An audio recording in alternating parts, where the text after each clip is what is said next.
Hi, and welcome to Jankenskard on Risk, the YouTube channel dedicated to the theory and practice of risk management. In this video, we're going to talk about the statistical method for quantifying exposures, which is a very versatile tool that can be applied in many different settings and generate very useful insights. And so it's going to be a nice and useful trick up the risk manager's sleeve that they can use to enhance their value to the rest of the organization. And for more on exposure measurement, please consult my book, Corporate Foreign Exchange Risk Management, co-authored with Alf Alvidinson and Lars Uxelheim. There's also more information on my webpage, riskbudgeting.se. And as they say here on YouTube, please like and subscribe. So whenever we discuss the statistical method for quantifying exposures, we are doing so well aware of the existence of another method for quantifying exposures, which is the bottom-up or analytical approach, where you set up some measure of corporate performance over here, like revenue in home currency, and you model that as a function of three components, essentially: quantity, price in foreign currency then, so we're talking exports or activities abroad here, and then an exchange rate assumption to convert that back into home currency. So these are, like in a business plan kind of context where you have detailed information about quantities and prices and exchange rate assumptions. So you make these assumptions. And from this kind of model, you can derive exposures. Turns out that they are implied by the very definition here of revenue in this model. So, for example, to get your exposure to the exchange rate, you multiply the quantity with the product. That gives you your net cash flow, the number of foreign currency units, to be translated back to home currency. So it's the product of the other two always gives the sensitivity to the third. So if you want to know your sensitivity to changes in average price, well, then you multiply the exchange rate and the quantity. That will indicate what the impact will be from that change in the price, right? So that just is implied by the very definition here. So the exposure to a risk factor in the bottom-up equation is given by the product of the other two always. So, and it also follows from this, the sensitivity. You can derive the sensitivity from this kind of equation very, very easily. So you want to know how corporate performance will change to a change in a risk factor. I mean, there are three risk factors in the model here that we need to first forecast, but then we can investigate different scenarios for them. What if kind of analysis. And we find that the sensitivity here is going to be the exposure as just derived times the change in the risk factor. So, which has to be used to define. You go for a 1 unit change or 1% or 10% to standardize it somehow. So we can get sensitivities from these exposure models as well. You set it up in a spreadsheet and plug in your assumptions over here. You generate cash flow or performance forecasts and performance exposures, like exposures to these risk factors. And the sensitivities are also, possible to derive. They just follow. So this is what Excel spreadsheets are basically all about, this sort of thing, keeping track of these relationships. And so it's all going to be, looking very precise and logical, the kind of seeming exactness that we all like. So we're going to be predisposed to have a preference for the bottom-up method here. For these reasons, we crave for that kind of certainty and consistency, and you can things just follow, once you set the original model up. The unfortunate circumstance here is that it's often completely wrong. And I'm aware of companies where they've basically given up on doing something like this because they were finding that it just generated nonsensical numbers, and they basically couldn't have any degree of faith in them. So they discontinued those efforts, which tells you something. I mean, a lot of companies still do them, and successfully many times, I'm sure. But many companies are struggling here, and I will try to explain why. There are more than two reasons, I should say. We will cover some of the other aspects in other videos, but I'm going to discuss two of the main ones here. The first being that people have a rather vague understanding of what exposures are. I mean, you have to reach out to the business units here and the managers in those units to come up with inputs. And they may have very different thinking about these exposures, what they are and what we're supposed to do. And whenever that is the case, this problem is going to follow. So, all right, the other factor standing in the way is the sheer complexity of corporate groups today. I mean, it's unbelievable, the complexity that you find in some of these organizations. So what is a seemingly precise and simple formula here is actually hard to implement for these kind of global corporate groups. But first, let's have a look at the issue with inconsistent ideas or conceptions of exposures, what they are. So you reach out to the business units, right? You ask them to come up with some data that you can use for your bottom-up model.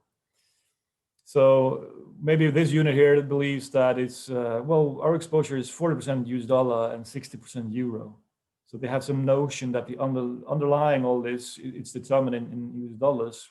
Whereas, yeah, they for sure, they invoice in euro, but we know that it's really about the dollar here. That kind of attitude you find a lot. Here's another unit where the thinking is rather that, oh, it's all euro, that's where the invoicing takes place. So that's what we see, it's coming into the corporate, treasury here in euro. So obviously it's going to be euro exposure. So another unit may consider that it's all about the dollar because, that's the functional currency of our unit. I mean, this is a separate subsidiary then, and they have to convert their income into dollars first. And when that's the case, in the accounts, in the corporate financials, it's going to look like dollar income, So maybe that's how they're going to think about exposure, but obviously it's going to be some dollar number because, that's how we present it. You find lots of these and some hybrids and other strange stuff as well. And it's, even if you try to, instruct them what, the corporate view on exposures is, you're going to struggle to get people to give you data that is always comparable and useful for a bottom-up method. So in that kind of situation, this is the risk manager. I mean, this is me a couple of years ago when I worked in a large industrial conglomerates, and we were trying to do this, and it was all very confusing because people would talk to you in ways that was very confusing, what they were, their philosophy with respect to exposures, right? So it could be fairly distressing to deal with all that. All right, so moving on here to the complexity of corporate groups. Here we're using Yara as an example. It's a producer of fertilizers, and they have a presence in basically all over the world, selling in 150 countries. I mean, these numbers change all the time. But when I last looked, these were the numbers. So producing also very spread out globally. Subsidiaries, you find 69 of them worldwide. Many different legal units here transacting in various currencies, and they have many of these jointly controlled entities being associated with this corporate group, right? So the sheer complexity is massive here from these facts alone. But then you look at the product portfolio, you find that there's nitrogen and specialty chemicals involved, and a very extensive portfolio of fertilizers and related products. So again, just enormous complexity when you start looking into what's this is all about, you know. So here we take two product prices. You have urea priced in euro, and you have CAN priced in US dollars. And if you look at the supply chain here, you know, it takes ammonia to produce these fertilizers. Ammonia requires natural gas as input, and natural gas is highly correlated with the oil price. So all these things are sort of driving these ultimate product prices to some extent, but in slightly different ways. You know, the mechanisms are always very dynamic and forever changing slightly. You know, and these are substitutes as well. So that when this price rises too much, some customers will switch over to this product instead, which is priced in a different currency. So again, as a corporate risk manager trying to implement the bottom-up method, this is what you're going to look like. I mean, the formula is super simple and wonderful. Getting the data for it and structuring it in a corporate group like this with all this complexity, you know, it's just not that easy. So you find yourself looking like this, you know. All right, so let's try something else then. And this is where the statistical method for quantifying exposures comes into view, right? We are going to use an altogether different method, which is quantifying exposures using multiple regression analysis. So we're entering the realm of statistics here, and some of you will perhaps find that worrying, but don't be alarmed. I mean, it's very easy to implement, and the idea is quite intuitive here as well. We try to relate corporate performance to one or more risk factors. So we explain variations or fluctuations in corporate performance using data on risk factors. I mean, these risk factors here fluctuate over time and you know, change from quarter to quarter, and that is going to drive corporate performance over here. So there's a causal effect going from these risk factors to corporate performance, and we can quantify that. So the general idea is to explain corporate performance using historical data on risk factors. So we need some data here to make this work. And it's based on the idea that history is a reasonable guide to the future. If a relationship has been there in the past, we're going to assume that that is going to be valid also for the future. So that is a core assumption here, that we're going to have to assume that whatever relationship between corporate performance and risk factors that existed in the last couple of years is going to be representative for, you know, whatever planning horizon we have the next year or 2 years or something like that. So what the model does for you is to establish an average linear relationship between corporate performance and these risk factors. So it tells you what the average, or on average, what is the change in corporate performance when one of these risk factors change by 1 unit. So if it goes up by 1 unit, what kind of change can you expect based on average historical relationships? Well, that is what the model informs you about. And that is, by the way, exactly the kind of sensitivity that we were trying to get, you know, with the bottom-up method as well. You know, we were looking for a sensitivity, basically, of corporate performance to changes in risk factors. This model explicitly, directly gives you that.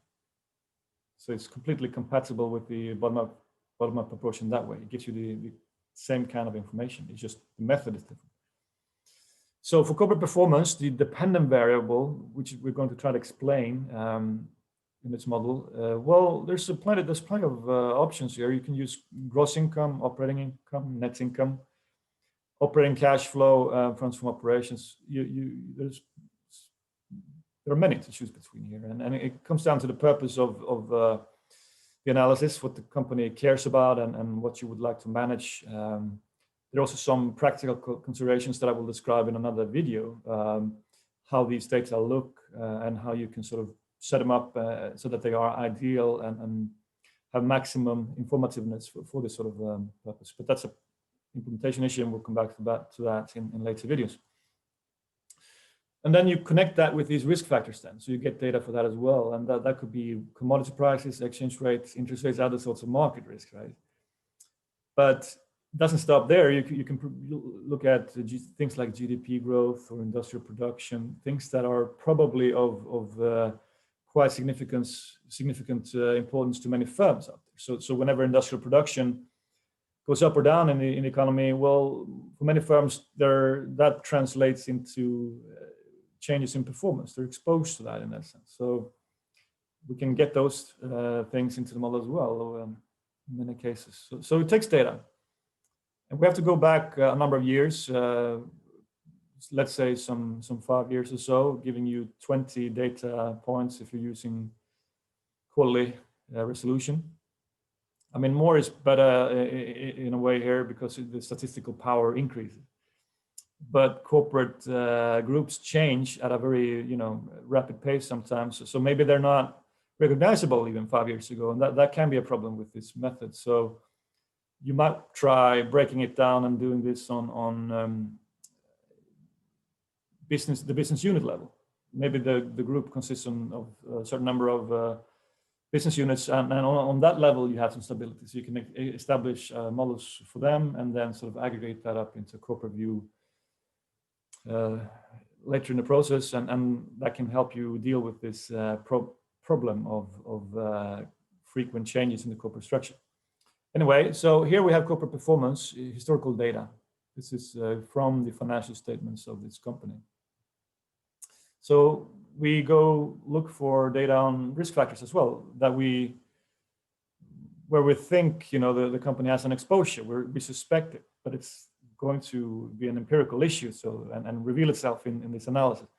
But we suspect that this company has an exposure to these exchange rates, so we want to learn about that, and we get data on it. So the idea would be to use these series here, these risk factors, this variability. I mean, notice how it changes the whole time. Well, those kinds of fluctuations imply an effect over here that will tend to impact the performance numbers, right? So we're going to explain this variability here, these changes, with the variability in the risk factors. That's the thinking here. So there's just an example how it might look once you've done this. You use data like this, and you put that in some kind of econometrics package or Excel, even they have functionality for this there. So, but all right. So here's a performance measure, EBIT adjusted. We take out some distorting noise from EBIT so that it's more representative. And we use 3 risk factors here to explain variability in EBIT adjusted. So the dollar versus the British pound, the euro versus the British pound, and then the oil price. So it's a British company here.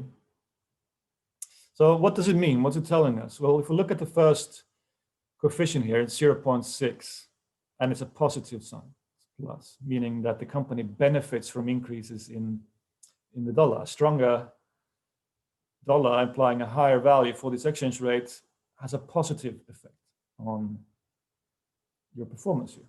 So something like this then. For a 10% change in this exchange rate, on average, EBIT increases by 6%. So it's like an elasticity here. It tells you the average response in the dependent variable corporate performance to a change in this particular risk factor. So you could, of course, speculate then or try to interpret this. Most likely this kind of result happens when this company is exporting into that market, into the dollar market. So you have revenue or sort of you're converting sort of foreign currency denominated performance or cash flows into home currency, so that you benefit from a stronger dollar. All right, let's have a look at the next coefficient here, which is negative now. So the euro, when the euro strengthens, that's bad for the company's performance. It's a negative effect. So on average, then the effect is 2.5% then down if the euro becomes stronger. So why would this company suffer a decline in performance when the euro appreciates? Well, that typically comes down to where you have your cost base. where are you producing or where is sourcing your inputs. If that is in euro, as seems to be the case here, well, your performance will have a negative exposure to that currency, because in home currency terms, your cost base is now, higher or more expensive. Things get more expensive when the euro appreciates. So that would explain this finding. And there's also a negative coefficient here on the oil price. You find that for a lot of firms that are in manufacturing or in one way or other use energy, right, as an input factor for their